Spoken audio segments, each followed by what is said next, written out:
नमस्कार. आपण अशा जगात राहतो जिथे सगळीकडे अदृश्य ऊर्जा आहे. पण या ऊर्जेला नियंत्रित कसं केलं जातं आणि कोण करतं?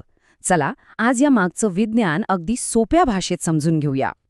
आपल्या घरांवरचे डिश अँटेना किंवा ते मोठमोठे रडार सिस्टम्स, या सगळ्यांच्या मागे एकच मूलभूत तंत्रज्ञान काम करतं. ते म्हणजे विद्युत चुंबकीय ऊर्जेला एका ठिकाणाहून दुसऱ्या ठिकाणी अत्यंत कार्यक्षमतेने पोहोचवणं. आणि यासाठी वापर होतो वेव्हगाईड्सचा. तर मग हा वेव्ह गाईड म्हणजे नेमकं काय? अहो, एकदम सोपा आहे. ही फक्त एक पोकळ धातूची नळी आहे. कल्पना करा की आपण घरातली कोॲक्शियल केबल घेतली आणि तिच्यातला मधला कंडक्टर काढून टाकला, तर जे उरेल ना, तोच हा वर्तुळाकार वेव्ह गाईड. याला आणखी सोप्या पद्धतीने समजून घ्यायचं असेल तर एखाद्या संगीत वाद्याचा विचार करा.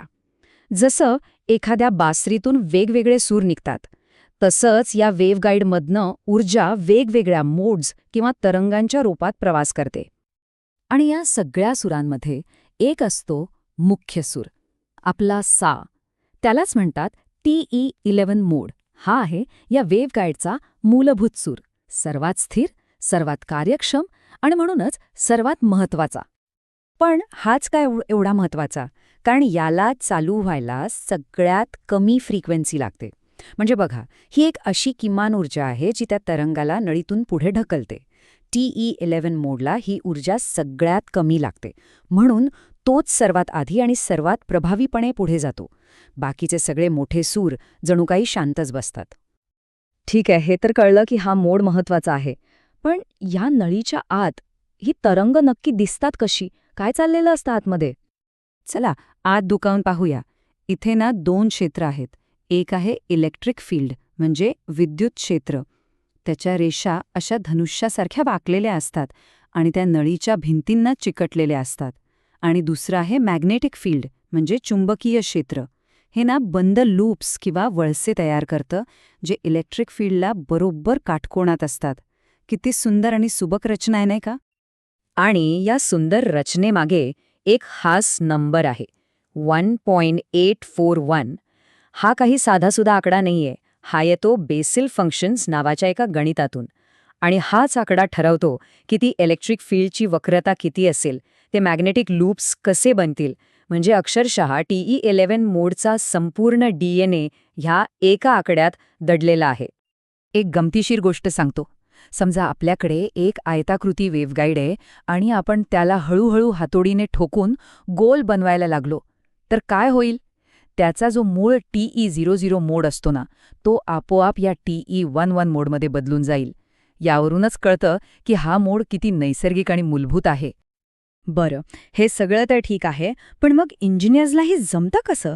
म्हणजे हाच एक मूलभूत सूर त्यांना इतक्या अचूकपणे वाजवता कसा येतो? त्याची पण एक युक्ती आहे. बघा, एका कोॲक्शियल केबलमधनं सिग्नल आणला जातो. त्या केबलची जी आतली तार असते तिला प्रोब म्हणतात. हा प्रोब त्या वेव्हगाईडमध्ये एका अगदी अचूक जागी ठेवला जातो. आणि मग हा प्रोब एका छोट्या अँटेनासारखं काम करतो. आणि बरोबर तोच TE11 फील्ड पॅटर्न तयार करतो, त्याला उत्तेजित करतो. आणि मग काय? ऊर्जा प्रवासाला लागते. इथे सगळा खेळ आहे तो त्या प्रोबच्या जागेचा. ती जागा इतकी अचूकपणे ठरवलेली असते की फक्त आणि फक्त तो मूलभूत सूरज छेडला जातो. बाकीच्या कोणत्याही अनावश्यक तरंगांची भेसळ नाही, काही नाही. यामुळेच सॅटेलाईट आणि रडारला एकदम क्रिस्टल क्लिअर सिग्नल मिळतो. चला तर मग पटकन बघूया की आपण काय शिकलो. TE11 मोड हा वर्तुळाकार वेव्हगाईडचा राजा आहे. का? कारण त्याची कट ऑफ फ्रिक्वेन्सी सर्वात कमी असते. त्याचा गणिती आत्मा आहे 1.841 हा बेसिल रूट. आणि हो, एक लक्षात ठेवण्यासारखी गोष्ट म्हणजे ऊर्जेचा वेग यात प्रकाशाच्या वेगापेक्षा नेहमी कमी असतो. म्हणजे बघा, एका साध्या पोकळ नळीतल्या एका मूलभूत तरंगावर प्रभुत्व मिळवून इंजिनियर्स गोंधळातून स्पष्टता निर्माण करतात आणि आपलं संपूर्ण संवादविश्व चालवतात. मग विचार करा, आपल्या तंत्रज्ञानाला आकार देणारे असे आणखी कितीतरी अदृश्य आणि मूलभूत नियम असतील, नाही का?